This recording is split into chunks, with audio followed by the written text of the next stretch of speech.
6 p.m. Assalamu alaikum. This is Radio Pakistan. The news read by Daman Zaman. The headlines. Pakistan has welcomed United Nations High Commissioner for Human Rights proposal for international investigation into human rights violations in occupied Kashmir. Pakistan has expressed concern over the delay in the constitution of Court of Arbitration by the World Bank on the construction of controversial dams by India on Pakistani rivers. A meeting of the Central Ruwat-e-Hilal Committee is in progress in Karachi for the sighting of Shawwal moon. The Met Office has forecast a pre-monsoon spell of rains in different parts of the country from Saturday. The American Secretary of State has said Washington hopes to see major disarmament by North Korea by the end of 2020. And now the news in detail. Pakistan has welcomed United Nations High Commissioner for Human Rights proposal to establish a commission of inquiry for international investigation into human rights violations in occupied Kashmir. The Foreign Office spokesperson Dr. Mohammad Faisal, in a statement today, said the proposal is consistent with Pakistan's several calls to this effect since 2016. He said the report is a reminder of this internationally recognized dispute and the urgency of its settlement, both to protect human lives and promote peace. He pointed out that India continues to ignore the legitimate demands for probe into gross and systematic violations in the Held Valley.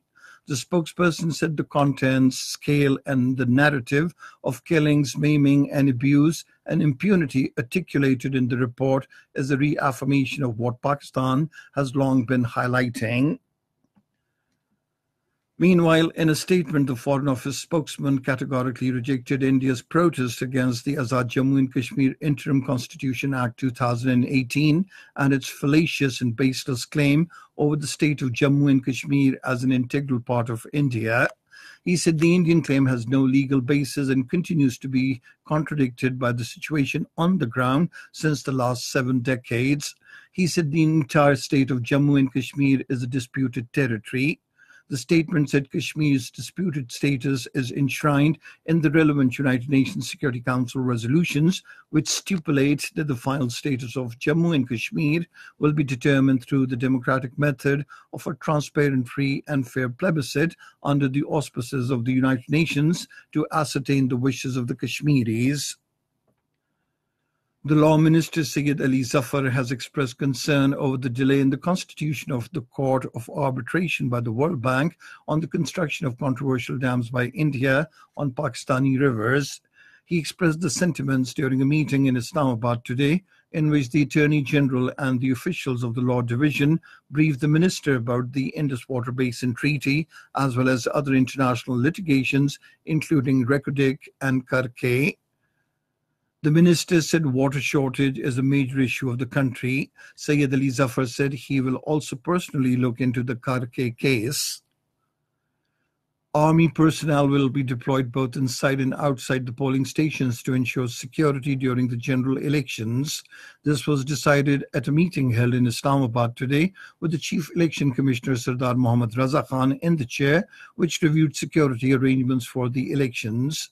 It was also decided that foolproof security would be provided during printing of the ballot papers. For this purpose, Army would be deployed at the security printing press from the 27th of this month to the 25th of next month.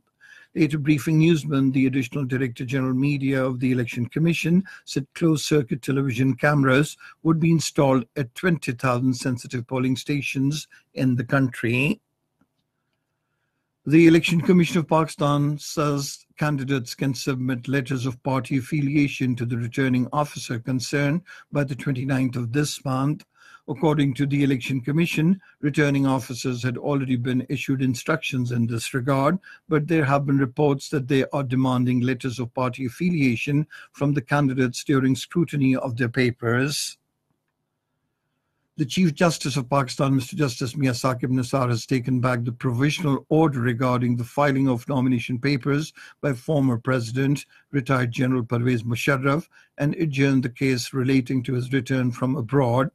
During the hearing of the case at the Supreme Court Lahore Registry today, Pervez Musharraf's lawyer informed the Honourable Court that his client wants to return to Pakistan. However, he needs more time due to Eid al-Fitr holidays and some important piece of work.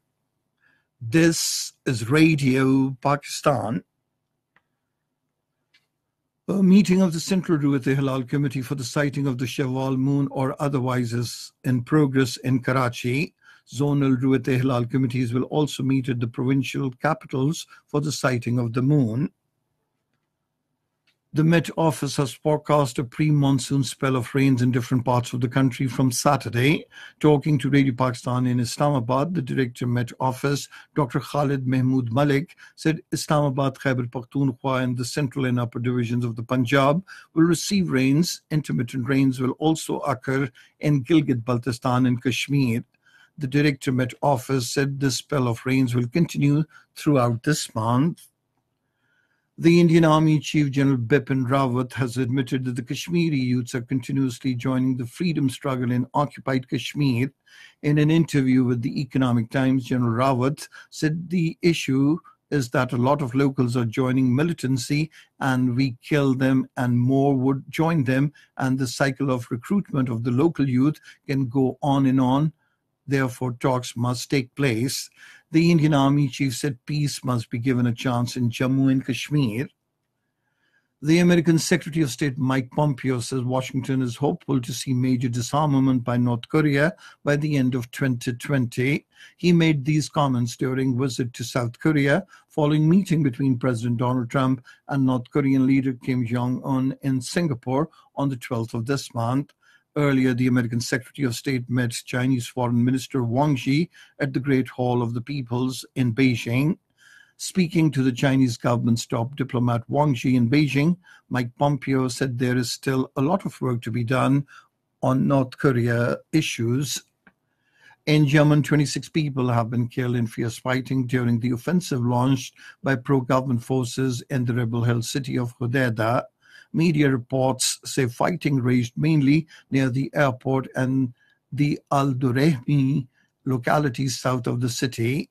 The state-run Saudi press agency has reported that the forces managed to liberate new strategic areas in Al-Durehmi district and areas adjacent to Hodeidah airport after penetrating the Houthi militia's front lines. The authorities said port remained open to ships and it was functioning normal.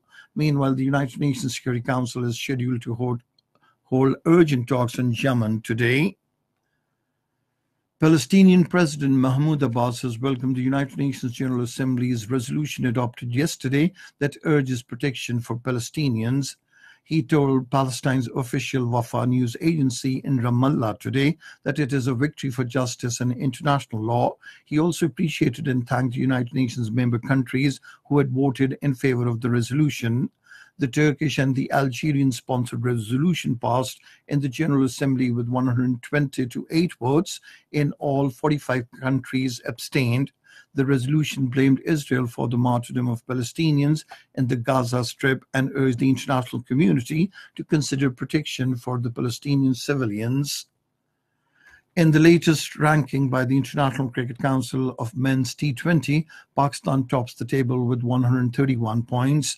The ranking was issued after the Pakistan-Scotland series. Australia is placed second with 126 and India at the third position with 123 points. And finally, the weather. Mainly very hot and dry weather is likely to prevail in most parts of the country during the next 12 hours. However, rain, thunder showers with gusty winds, dust storm is expected at isolated places in Rawalpindi, Gujranwala, Malakand, Hazara divisions, Gilgit-Baltistan and Kashmir. And that is the end of this news bulletin. For more news and analyses, log on to our website, radio.gov.pk, and you can also watch the live video streaming of our bulletins on the link, facebook.com/Radio Pakistan News Official.